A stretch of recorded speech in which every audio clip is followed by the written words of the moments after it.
Hello students, in this lecture we will see Routh-Hurwitz array. So why we require Routh-Hurwitz array? So what they are saying, this is another method to test Hurwitz polynomial. So last lectures में हम लोग ने तो देखा है कि कोई polynomial p of s Hurwitz है कि नहीं, ये कैसे टेस्ट किया जाता है. So you are aware of CFE, that is continued fraction expansion. So you divide polynomial into even and odd part, and then you go on dividing one of the part which has a higher order than the another one, and then you do the continued fraction expansion. But what is the speciality about Routh-Hurwitz array? So this is the more simpler method than this CFE. और एक जगह पे हम लोग Routh-Hurwitz array use कर सकते हैं. किधर यूज कर सकते हैं?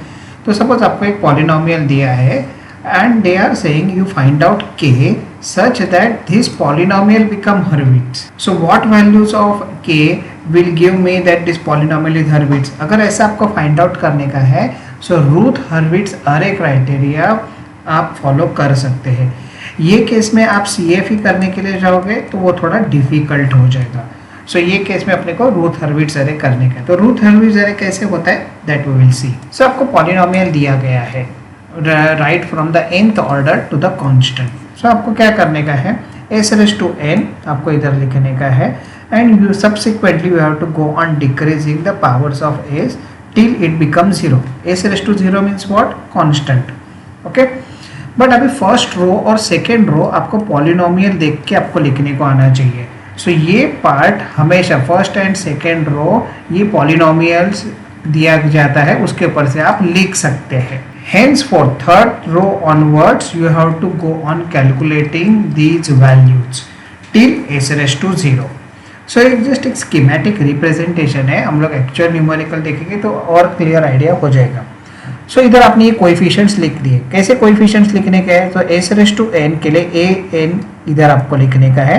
Then skip the next term, a n minus 2 आप इधर लिख दीजिए. Skip the next term, a n minus 4 इधर लिख दीजिए, and then you will get the first row. ऐसा करते करते आप इधर आप a0 तक जा सकते हैं या फिर a1 तक जा सकते हैं. ये किसके ऊपर डिपेंड होता है, तो n का क्या वैल्यू है उसके ऊपर आपका इधर का लास्ट वैल्यू डिटरमाइन हो जाएगा. अच्छा, तो आपने ये अल्टरनेट कोएफिशिएंट्स तो इधर कवर कर दिए.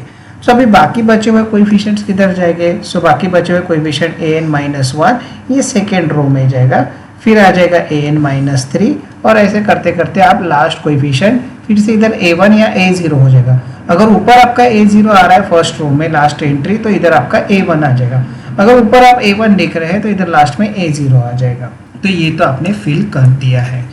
अभी आपको देखने का है थर्ड रो में आपको कैलकुलेशन करने का है. सो bn-1 bn-2 ये आपको इधर कैलकुलेट करने का है. सो ये कैसे कैलकुलेट किए जाते हैं, तो bn जब भी कैलकुलेट करने का है या bn-1 या bn-2, तो ध्यान में रखें इसका डिनोमिनेटर रहता है आपका an-1. मतलब ये जो रो कैलकुलेट कर रहे हैं उसके ऊपर का जो फर्स्ट एलिमेंट है, लेफ्ट वाला जो फर्स्ट एलिमेंट है वो आपका डिनोमिनेटर होगा. तो मैं इधर डिनोमिनेटर लिख देता हूँ an-1 an-1 an-1, वो तो आपको मालूम है. अभी इधर न्यूमरेटर कैसे कैलकुलेट किया जाता है bn के लिए.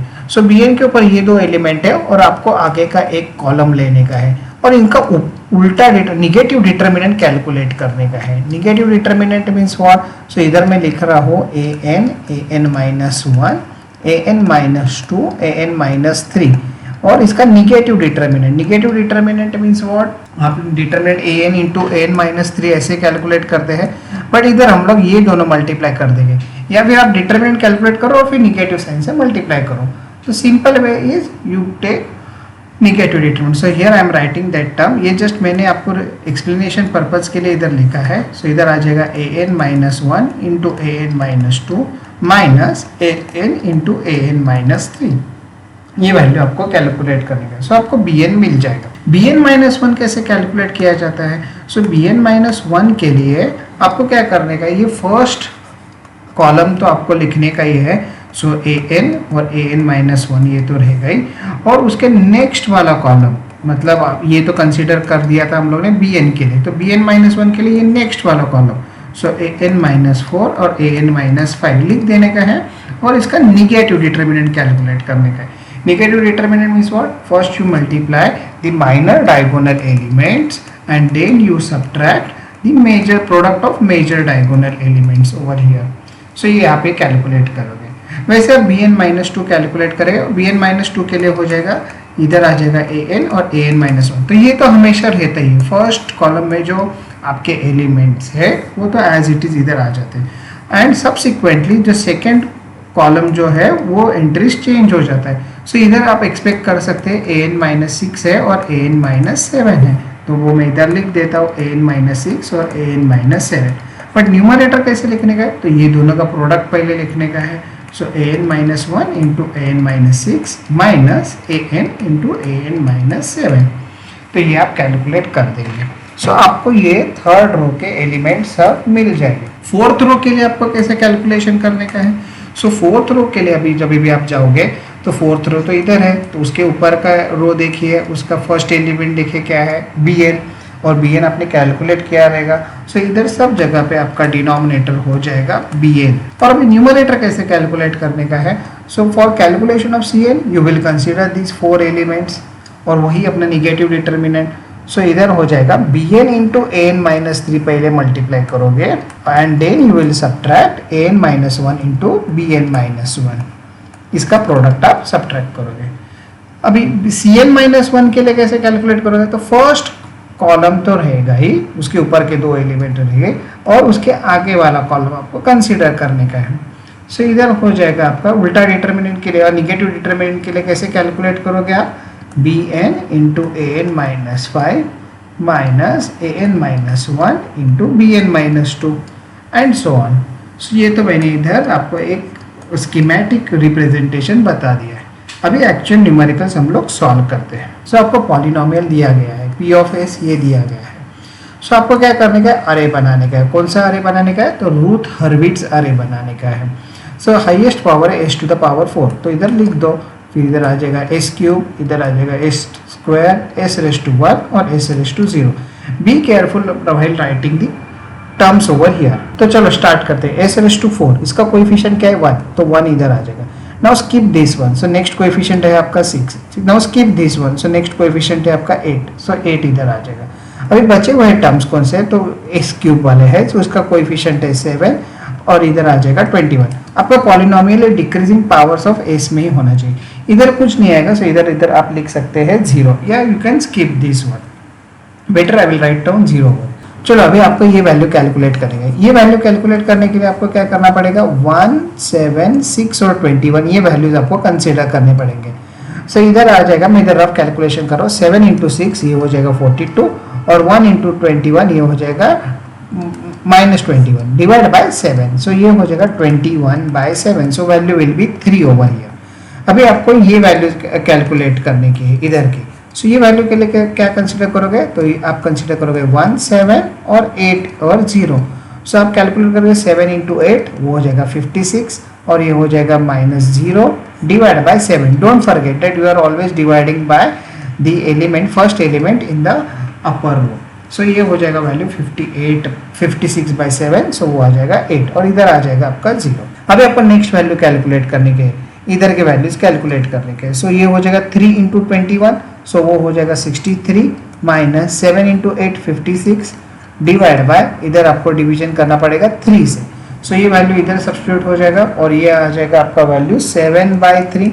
ये वैल्यू को डेसिमल में कन्वर्ट करने की जरूरत नहीं है, you can keep it in fraction manner, that is 7/3. अभी आप कैलकुलेट करोगे 3 इंटू 0 7 इंटू 0, तो ये आंसर हो जाएगा आपका इधर 0, तो वो मैं इधर लिख दे रहा हूँ. अभी आपको ये लास्ट एलिमेंट के लिए कैलकुलेशन करने का है. सो वो हो जाएगा 7/3 इंटू 8, सो 7/3 इंटू 8 माइनस 0 डिवाइड बाय 7/3, तो इसका आंसर आ जाएगा 8. अच्छा, ये तो सब हम लोगों ने कैलकुलेट कर दिया. अभी पॉलिनोमियल हर्विट्ज है कि नहीं वो कैसे देखेंगे. सो आपको फर्स्ट कॉलम की एंट्रीज देखने की रहती है. क्या फर्स्ट कॉलम में कोई निगेटिव वैल्यू आया है क्या, नहीं. So all the elements in the first column, खाली फर्स्ट कॉलम का ही देखने का है और फर्स्ट कॉलम का आपके सब वैल्यूज क्या है, पॉजिटिव है, तो ये पॉलिनोमियल क्या हो जाएगा आपका हर्विट्ज हो जाएगा. In the next problem they have given this polynomial p of s is so and so. तो चलो इसमें हम लोग कंस्ट्रक्ट करते हैं रूट हर्विट्ज का अरे.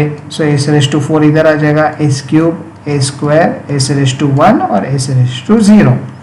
अभी आपको एस रेस टू 4 से पॉलिनोमियल स्टार्ट हो रहा है तो उसका कोएफिशिएंट 1, फिर ये स्किप करने का है, इसका कोएफिशिएंट आ जाएगा आपका 2 और ये लास्ट वाला 2 इधर आ जाएगा। नाउ द रिमेनिंग टर्म्स के कोएफिशिएंट्स आपको नेक्स्ट रो पे लिखने के, सो इधर आ जाएगा 1, ये है एस क्यूब का कोएफिशिएंट, और अभी एस का कोएफिशिएंट 3 ओवर हियर, इधर क्या आ जाएगा 0 आ जाएगा, क्योंकि कुछ नहीं है इधर आगे तो हम लोग इधर 0 लिख देंगे।